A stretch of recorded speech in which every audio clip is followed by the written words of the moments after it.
আসসালামু আলাইকুম। আমি সাথী, আপনারা দেখছেন সাথী কুকিং স্টুডিও। আজ আপনাদেরকে দেখাবো ভাপা পিঠা খাওয়ার জন্য কিভাবে চালের গুঁড়া রেডি করতে হয়। আশা করছি ভালো লাগবে। যদি সামান্য পরিমাণও ভালো লাগে, ফ্রেন্ডস ফ্যামিলির সাথে ভিডিওটা শেয়ার করার অনুরোধ রইল। আজকে আমি ভাপা পিঠা বানানোর জন্য এই বোলের মধ্যে নিয়ে নিচ্ছি 1 কেজি সেদ্ধ চাল বা ভাতের চাল। আমরা বাসায় ভাত রান্না করি যে চাল দিয়ে, এটা সেই সেদ্ধ চাল। যে কোনো চাল নিতে পারবেন, শুধু সেদ্ধ চাল হলেই হবে। এক একজন এক এক কোম্পানির চাল খায়, তাই বললাম যে কোনো চাল নিলেই হবে, সেদ্ধ চাল। এবার এই চালের মধ্যে আমি পানি নিয়ে নিছি। ডুবো ডুবো পানির মধ্যে চালগুলোকে ভিজিয়ে রাখবো। ভিজিয়ে রাখার আগে যেটা করতে হবে, চালগুলোকে এরকম নাড়াচাড়া করে খুব ভালো করে পানির সাথে মিশিয়ে দিতে হবে এবং তারপর ঢাকনা দিয়ে ঢেকে ঘড়ি ধরে পাক্কা 1 ঘন্টা এগুলোকে পানিতে ভিজিয়ে রাখতে হবে।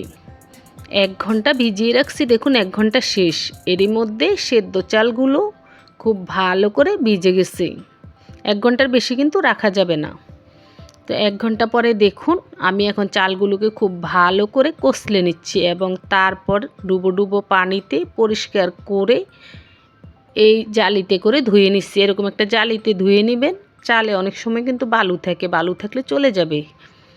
আচ্ছা, ধোয়ার পরে খুব ভালো করে পানি ঝরিয়ে নিছি। প্রায় 10-15 মিনিটের মতো এই জালিতে রেখে দিছি, পানি ঝরে গেছে। তারপর আমার পাশে চাল ভাঙানোর মেশিন আছে, সেই দোকানে গিয়ে আমি এই চালের গুঁড়োগুলো করে নিয়ে আসছি।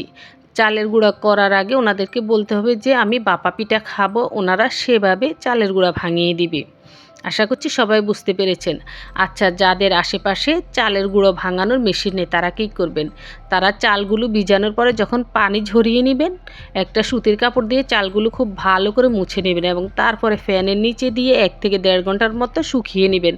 তারপর ব্লেন্ডার জগ দিয়ে এভাবে গুঁড়ো করে নেবেন। আশা করছি বুঝতে পেরেছেন।